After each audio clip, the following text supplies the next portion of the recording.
Om Vasudeva Sutam Devam Kansa Chanuramardanam Devaki Paramanandam Krishnam Bande Jagadgurum.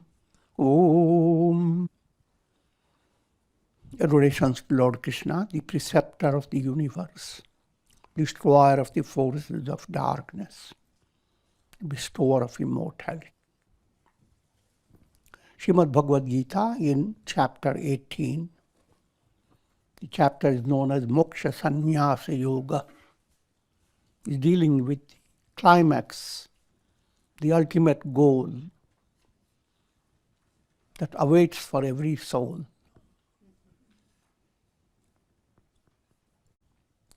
In 54th verse, Brahma Bhuta Prasannatma Na Shochati Na Kankshati Samaha Sarveshu Bhuteshu Madbhaktim Labhate Param. Having become one with Brahman, endowed with purity of mind, he neither grieves nor desires. Beholding the same self in all beings, he attains supreme devotion to me. This is the literal translation. But it's so packed up. Lot of teachings, the highlights of sadhana, from beginning to end, they've been summed up in one verse.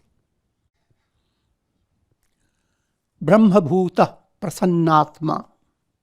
When a person realizes the self is Brahman, that realization expresses itself in the experience, I am Brahman. If that I am Brahman begins to grow, that movement,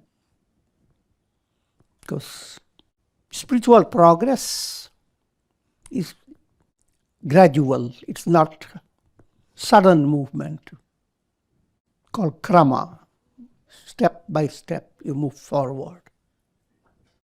In early stage you listen to the scriptures, you practice your sadhana, you create positive affirmation, and in that positive affirmation you allow your mind to assert, Aham Brahmasmi, I am not the body, I am not the mind, I am not the intellect, I am not the ego, not even the unconscious. And your whole mind says you are lying. But don't listen to it. Because affirmation. You don't look at all your difficulties, problems. Get away from all this. And simply create an affirmation that I am in reality, not the body, not the mind. I am Satchidananda, I am absolute existence, absolute consciousness, absolute bliss. I don't have to compare myself with anybody because I alone am.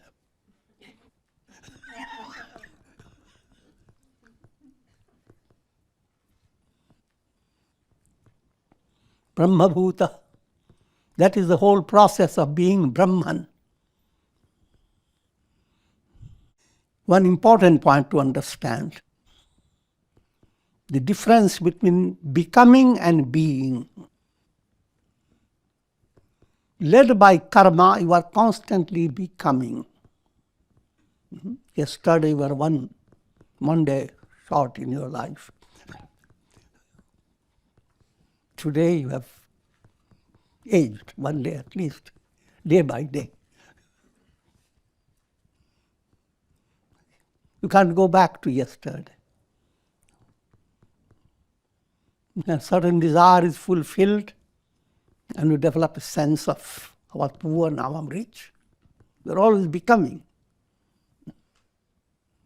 How much you do become, there is no end to it. But very shocking news. All the becomings do not become you.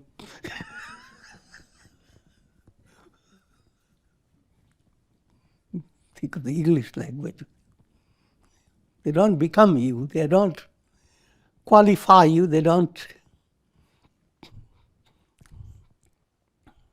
bring out who you are.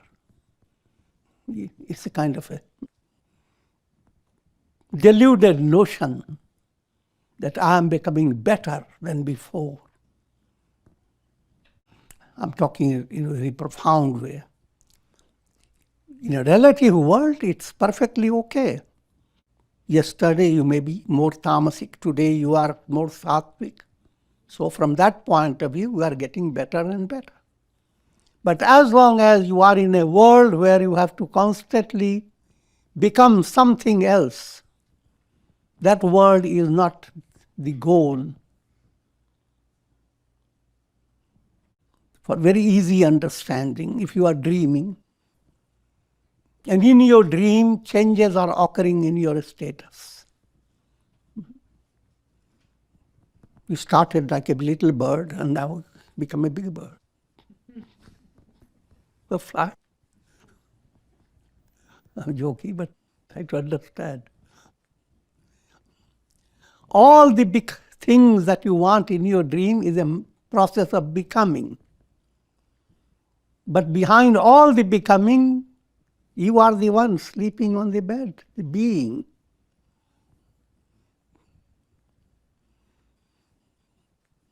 So all the becomings that occur through your mind are aimed at allowing the mind itself to dissolve. And when mind dissolves, the reality that always was there, that's eternal, that shines forth. That absolute being. Becomings are the drama created by your mind. Being is the reality. Being is the rope. Becomings are the snake with different movements. So Brahma Bhuta, if that movement goes into your mind, deep down, if you are full, Purnamada, God is your reality. If that comes and allows your mind not to be engaged with past and future and problems, a relaxed mind, aware of the divine support. Now what will happen? Na shochati, na kankshati. Shochati means you don't grieve. Your mind has always its own way of logic. You wake up with so many ideas that you are going to walk and enjoy the nature. But suddenly cloud, you see cloud in the sky. Not only cloud, it starts raining.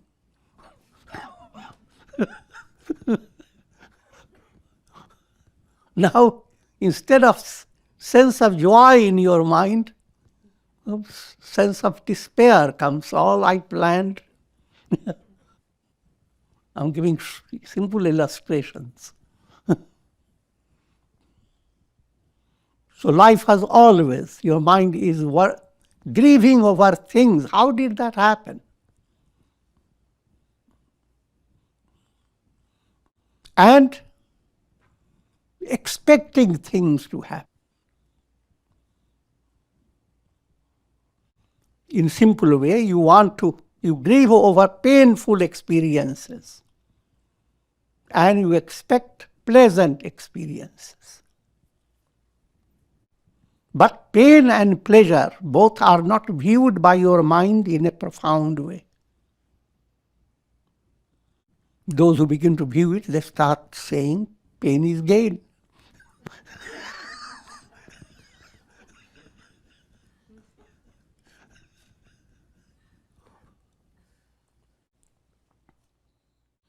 So therefore, one who is moving towards that awareness, I am the eternal self,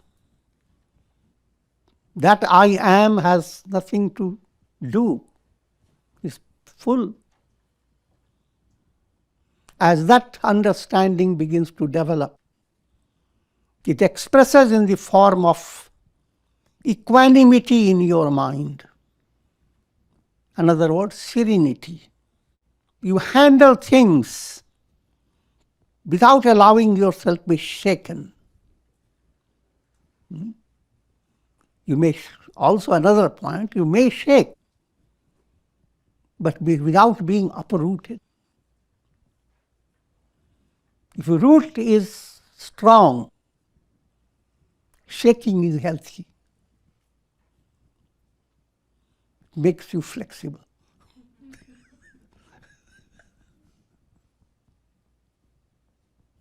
All situations in life, they are the shaking movement. The root continues to become strong. Adversity comes and you view it as a God-given opportunity for patience, endurance, austerity, and a God's plan to let me discover my strength. How wonderful. How wonderful the mummy who wants the baby to get strong.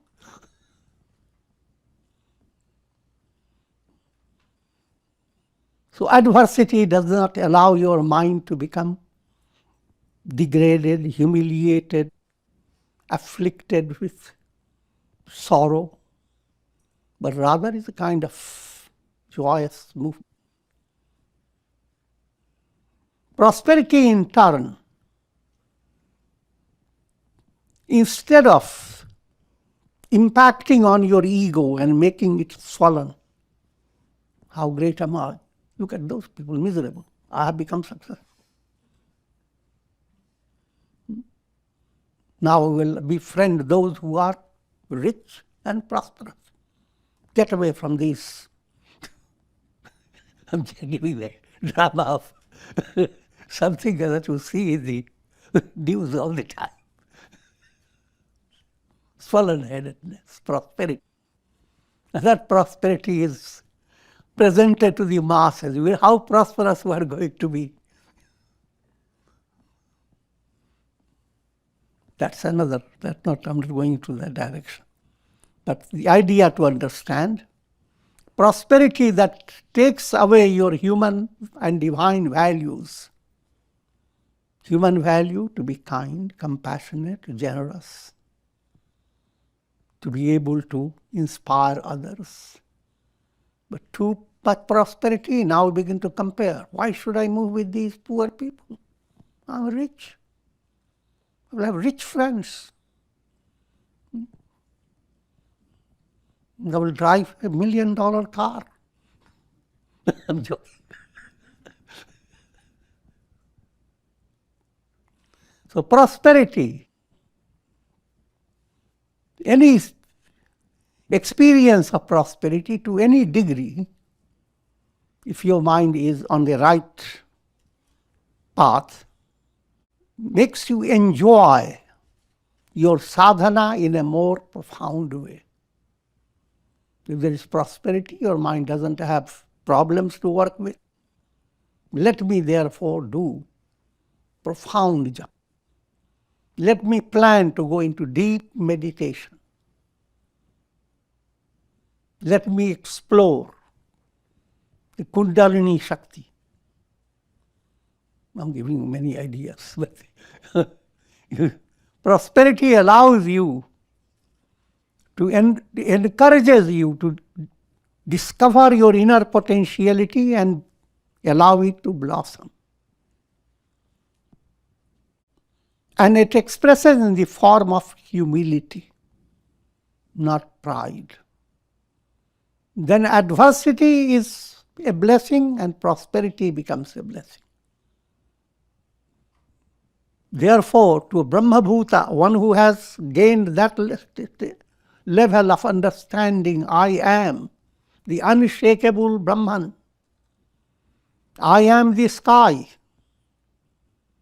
Prosperity means bringing wonderful clouds come dancing with lightning and shimmering and all that to create a lot of drama in the sky. And the sky remains unscratched, welcomes everything.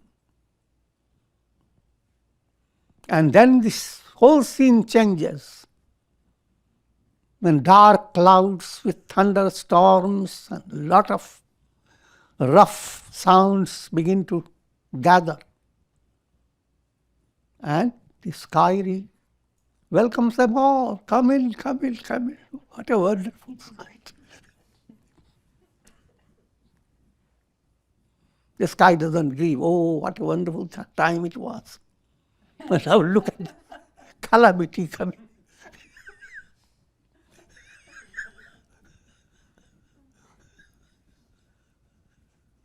Sky is full. Things can't fool it.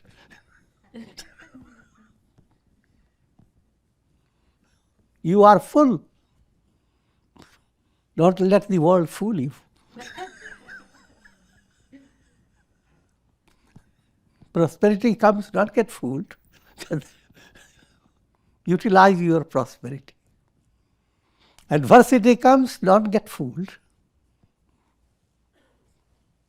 All move away. So, Brahmabhuta Prasannatma. Na shochati, not grieves, na kankshati, doesn't desire. This is at the deeper level within your personality.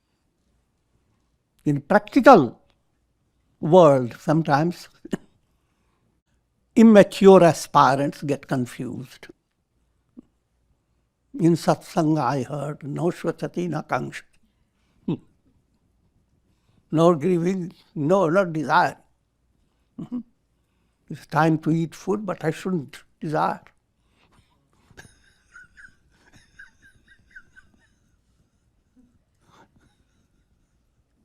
I'm joking, but try to understand. Your practical life will not change. Certain things are important and you have to go after it. And you use all your mind, all your talents to acquire things with perfect precision. But at the same time, in a deeper level, no matter how things may happen, your plan may succeed fast, may not. It may go against you. But behind all that, deep down, you are the sky. The sky is ever the same. But you don't become the sky in one moment. It's a progressive move. Samaha sarveshu bhuteshu. Beholding the same self in all beings. Here also we have to understand. First point to understand philosophically. All beings, first stage when we say beings, think of all human beings around you. Different types of people that you meet. And you are always affected by them. Early in the morning, first time you meet someone, just one meeting is worth the whole day.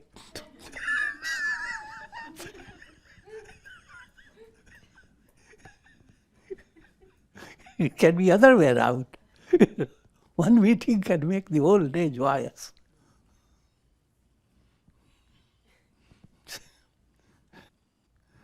So, come to that stage that Siya Ram Mai Sab Jag Jani. The entire world is Sita and Rama. Put in a simple way, entire world is God, Rama, Ramamayam, Brahmamayam. So the question of meeting and parting, that does not affect your mind, because there is no real meeting or part. And your attitude towards anyone remains in a very advanced stage. You are seeing God, put it in a crude way, seeing God in your enemy and seeing God in your friend. In Mahabharata, Yudhishthira was asked that, and he explains that state, that suppose someone comes with a garland to praise you and adorn you from this side, right-hand side. You look at the person, and here comes another one, a terrorist, with a knife.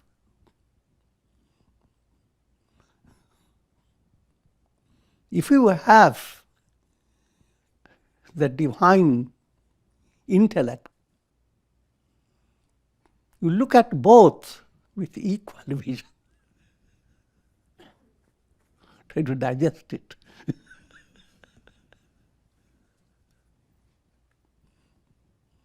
Now, moral of that story is that you should allow yourself to be destroyed.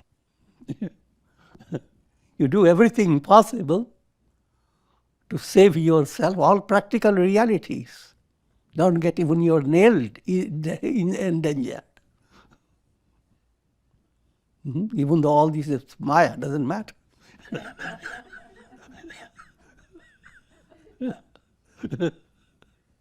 When you are eating, you don't want even a single tooth to become affected. No matter how enlightened you may be. Practical reality continues. When you study transcendental reality, don't get confused. Practical reality continues. But practical reality continues like clouds continue. But the sky remains the same. The sky type of inner understanding remains unaffected. That was sahaja avastha. Whenever you think of meditation, you think of coming to a seclusion and sitting in a pose. Advanced state, it flows automatically. And the world has been created in such a way that everyone instinctively is aware of that state. For example, think of a mother. How does she handle her baby with all the austerity and all types of situations?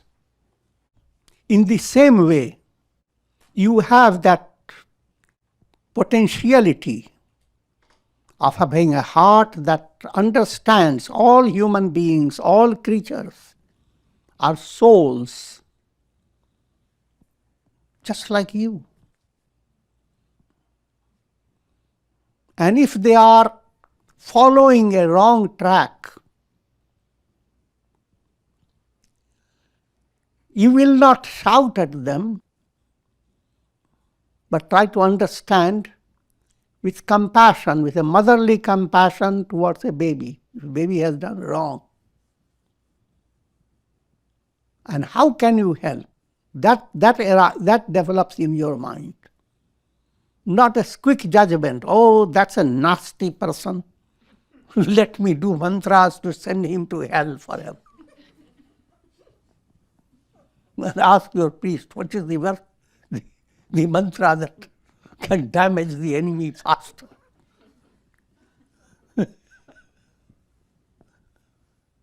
Advanced mind has no enemy.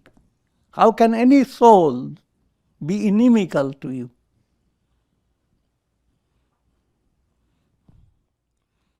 Put it in another way, a doctor looking at different patients. Some patients are passive, calm, and praises the doctor. The patient says, I can't even hear you.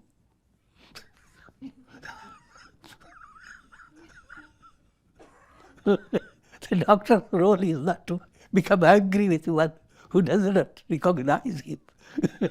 and be congenial to one who praises him. The doctor's role is to be detached from all that and try to understand what is the reason that this person is praising me so much. What is the disease that creates these symptoms?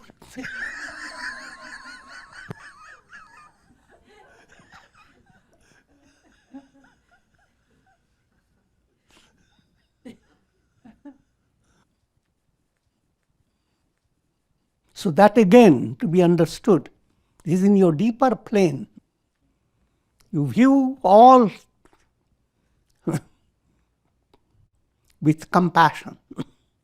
But at the same time, in your practical reality, you don't allow yourself to be destroyed, crushed, or hurt. If you want to save a person who is drowning, do not become so self-effaced that you drown yourself first before you could save the person who is drowning.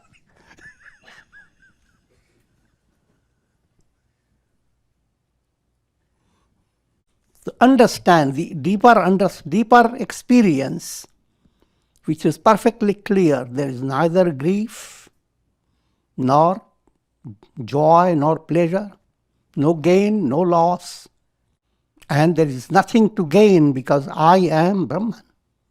Keeping that in your deeper level, this is the highlight of your personality.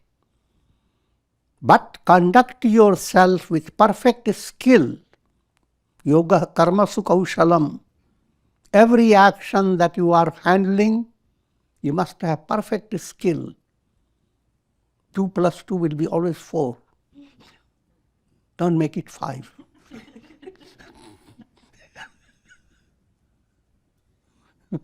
Skill in action. All actions require a perfect precision. And while all this is going on, the inner awareness, the inner vision that God is in every individual. God is the reality. But some individual needs your help in a special way. God is in everywhere. That doesn't mean that you become completely, literally detached from everyone. Even God is not detached from everyone. He loves his devotees more than other ones who are not devotees.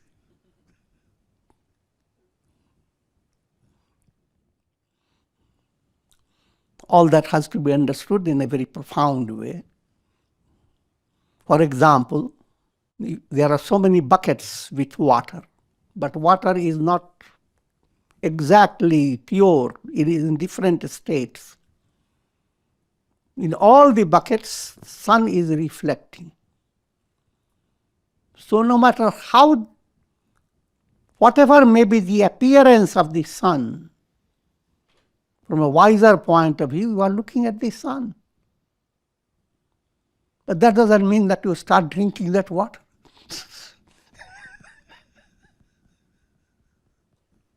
Try to figure that out.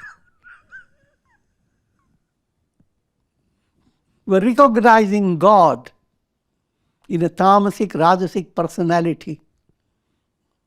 But that doesn't mean that you associate with the person and lose all your time and energy in chasing the person. In another container, you recognize sun is shining bright and water is clear. Now, you have a different attitude to that water. Sun remains the same. The same sun is shining in everywhere. But how do you deal with people? Sattvic people, you associate more with Sattvic people. People who are deserving to know, aspirants, you inspire them, help them to grow. People who are completely tamasic, You simply disassociate, but with blessings. May all be led by God, but all is not in your hand. So you leave the problem that you can't handle. When you adopt all this in a profound way, Mad Bhaktim Labhate Param, he attains supreme devotion to me. Bhakti is, broadly speaking, two types. Apara Bhakti. Apara Bhakti is still you are progressing. Para Bhakti is a complete revelation. I am Brahman. There's Kabira's song says, Lali mere lal ki jit dekhan tit lal. Lali dekhan main chali, main bhi ho gayi lal. Two stages. First, to begin to recognize in every loving experience, it is the love of God that plays the role of such, bringing such thrill in human heart. Same person, same object, with loving attitude, that becomes a source of great joy for you.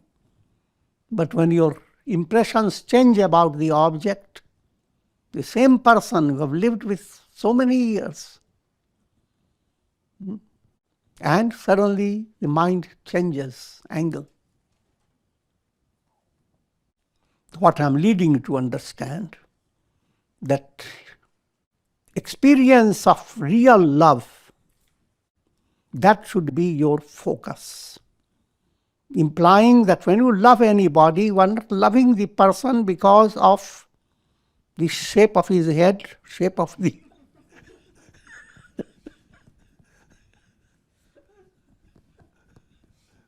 We're loving this soul. We're loving God. So how can you be a blessing to that soul? That is your challenge. That's your seva, a divine seva.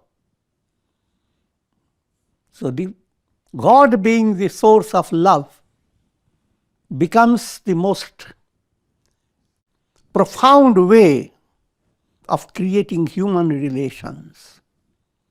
Harmony, peace, joyousness among humanity. When you are not loving people on the basis of moha, moha means you are in ego. Ego has already planned like a fox. What can I gain out of this? Without your knowing it.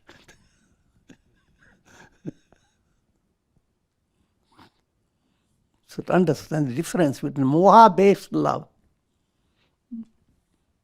and love that inspires you to come closer to God. Same things. You can be a householder, loving your children. And that love can put you closer to God. If you don't have moha, but you are really opening your heart to help every soul within your child. And when they show their cute personality, turn your mind to God. How is Krishna in my hand, in my house?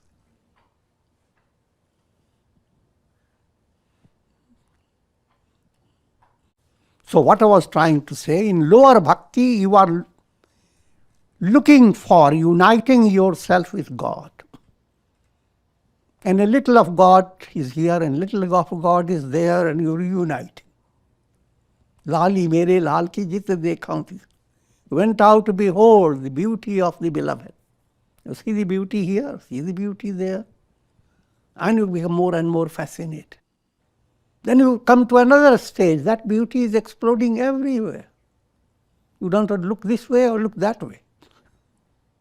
Then come to another stage. You are not there. The river went to look for the ocean. Having entered the ocean,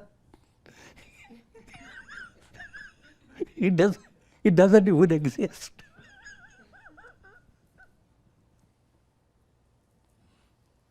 Non-duality, absolute, that's the highest. That's called para-bhakti, where your ego has become completely illusory, not real. Bhaktya mama vijanati yavanyashchasmi tattvataha tato mam tattvato jnatva vishate tadadantaram. By that supreme devotion, he realizes me, my nature, and all that I am in reality. And having thus known me fully, he enters into me. This point I have already explained to you with that Lali Mere Lal Ki. Now, put your attention to some simpler points. Jnana arising out of bhakti. That's what the bhaktya mama vijanati. One who attains jnana, led by devotion to God, that jnana is the real jnana. That who has been led to jnana without quality of the heart, without any goodness within the heart, you have followed the whole project as a mathematics. And you have gone through all the books that deal with koshas, and you have mentally grasped panchikarana, how the 5 subtle elements blend with perfect mathematical precision, and you can turn your attention to anything and describe it in the terms of Tanmatras, 5 elements, and how they have created it.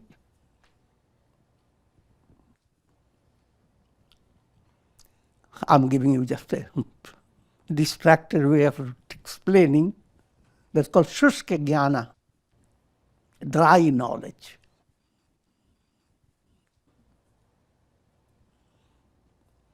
Knowledge where your intellect goes on gathering lots of information. Very surprising, you see, even to tell you, look, direct your attention to a star, and then start telling you that star is not even there in the sky. It passed away long ago. But the light coming from the star is reaching in your eyes. And to you it seems it's right there.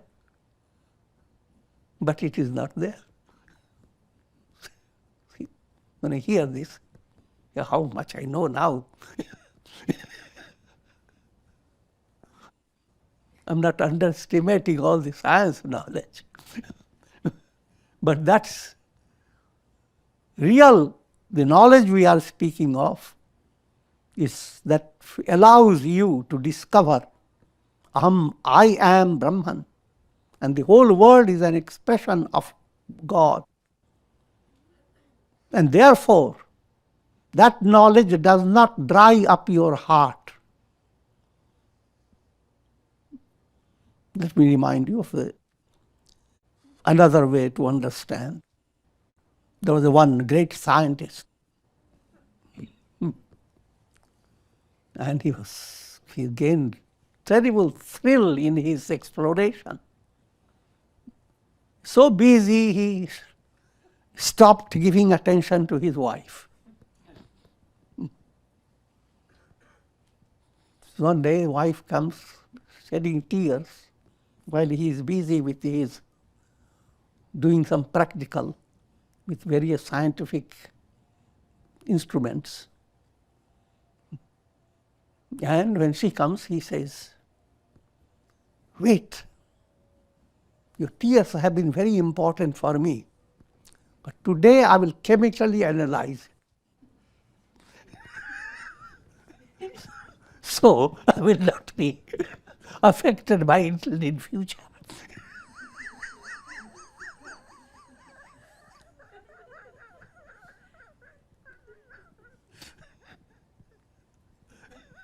This is an example of Shushka Jnana, dry intellect. Many go into Jnana Yoga with that type of mentality. And then that jnana never works. That's why again and again in Ramayana they describe Ravana was scholar of all the Vedas. And in spite of all that, he was absolutely demoniac. So the importance of bhakti, importance of being good, doing good, serve, love, all these points must enter your personality. If these are not there, then your attainment is dry, full of vanity, hypocrisy, delusion.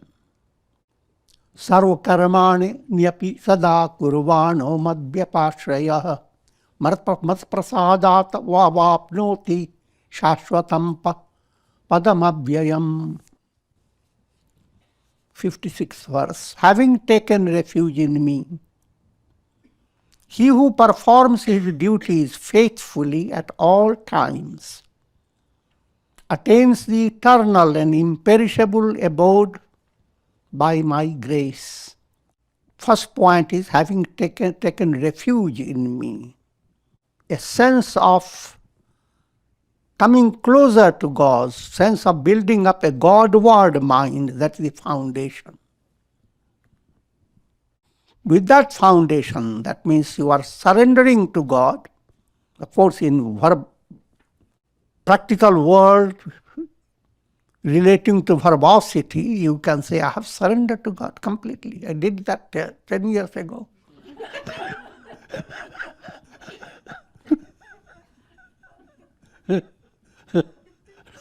But surrender to God is a progressive movement. In words can be generous, you see. But actual surrender has its own process.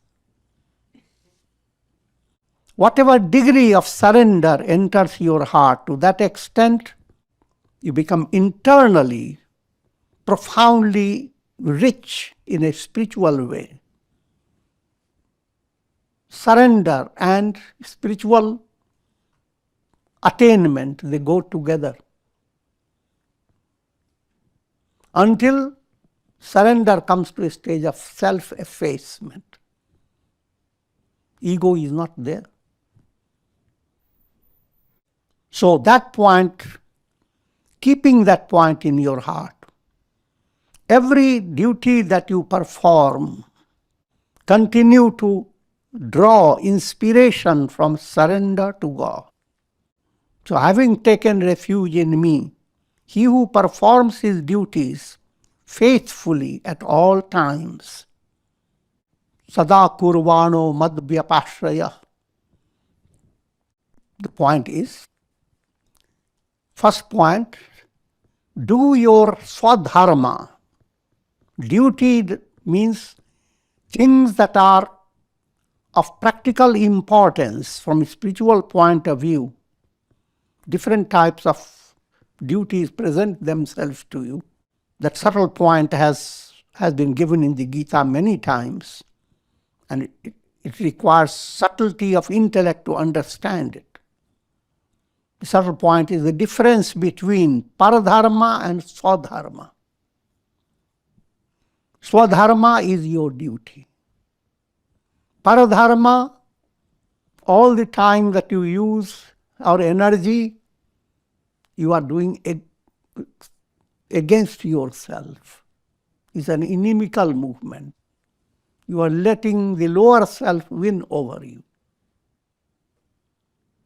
But what does that all imply? Same job that you are doing can be swadharma or paradharma. Whatever you are doing, first point to understand, you don't have to look for swadharma. Where can I find my swadharma? Who will tell me my swadharma? Don't become dependent on others to go on telling you, my Swadharma. What is my Swadharma? Your own heart. And in God's plan, you find yourself in a situation where you are busy with activity. Whatever type of action has come upon you, in job, in your home, and in whatsoever situation, open your intellect and have an inner sensitivity. Am I handling it? If I'm cooking some food, am I putting everything in proper order? If good people are not invited as my guest, I'm going to put more pepper into it.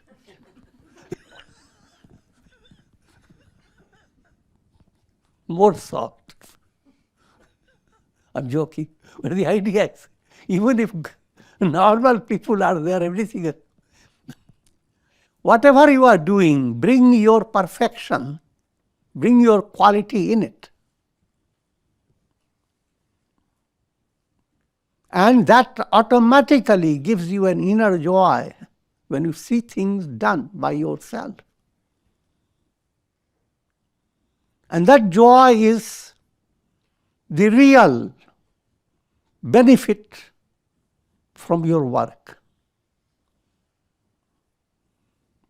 But when you have the attitude of gaining something, to put it in a simple way, a person is doing a job and suddenly hears his salary is going to be reduced. Now, he doesn't do the job the way he used to do it. That's the characteristic of paradharma. The mind has developed the attitude that this is not the right, that's not the duty for me. In brief, the moral of all this, no matter what type of karma action has come in your hand,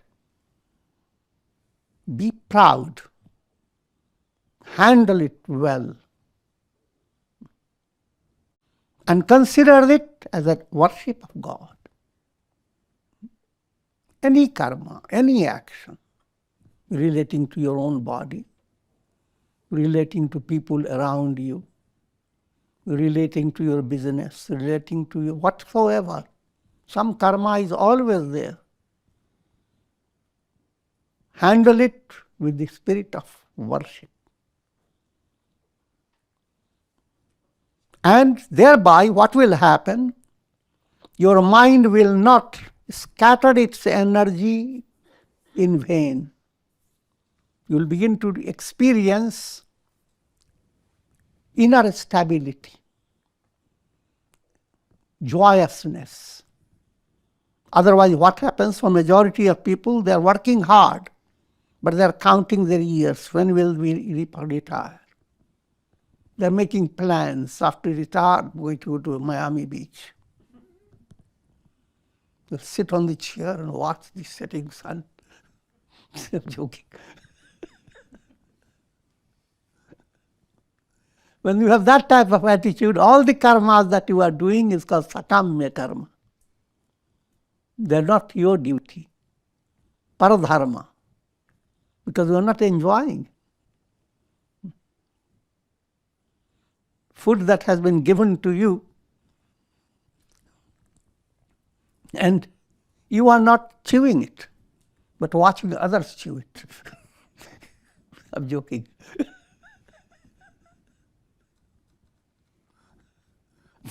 That is his parabhojan. Others' food, not your food. You can't digest it. So, surrender to God, a Godward movement, and turning your actions, making a change in your actions, what we call karma yoga. Turn your karma into karma yoga. The very same action now is creating a change in your personality. Change means divine qualities begin to develop. Your heart, instead of accumulating complexes, becomes purified. A good work well done brings a smile in your heart. Believe it or not.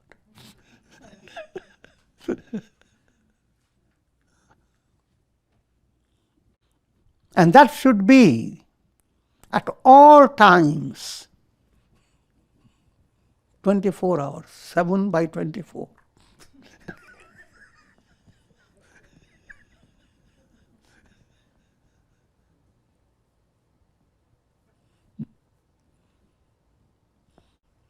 As a result of this, the soul will attain the eternal and imperishable abode by my grace.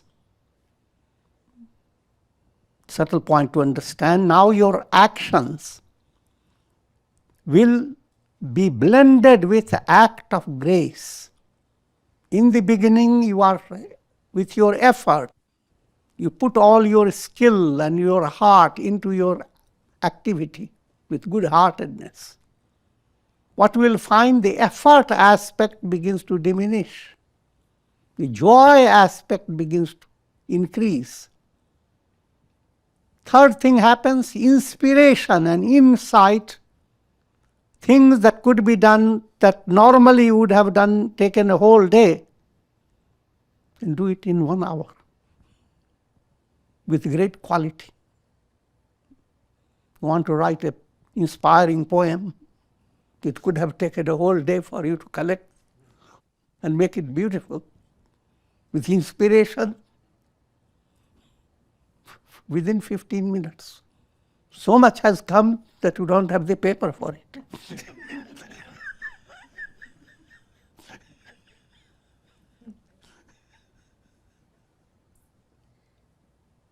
It's also interesting to understand.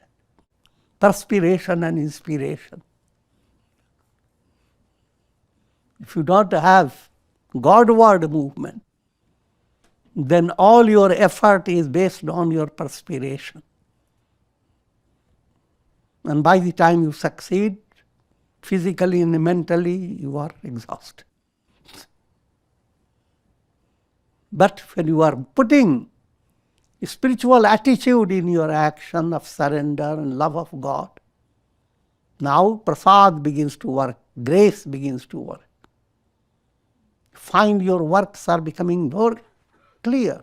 They are giving good results and giving you time and to bring out inspiration from your heart. You are no longer concerned with your perspiration. Whatever little perspiration gives you a kind of coolness.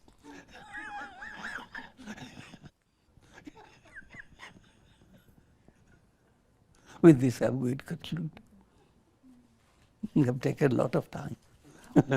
Om Purnamadaha Purnamidam Purnat Purnamudachyate Purnasya Purnamadaya Purnamevavashishyate Om Shanti Shanti Shanti.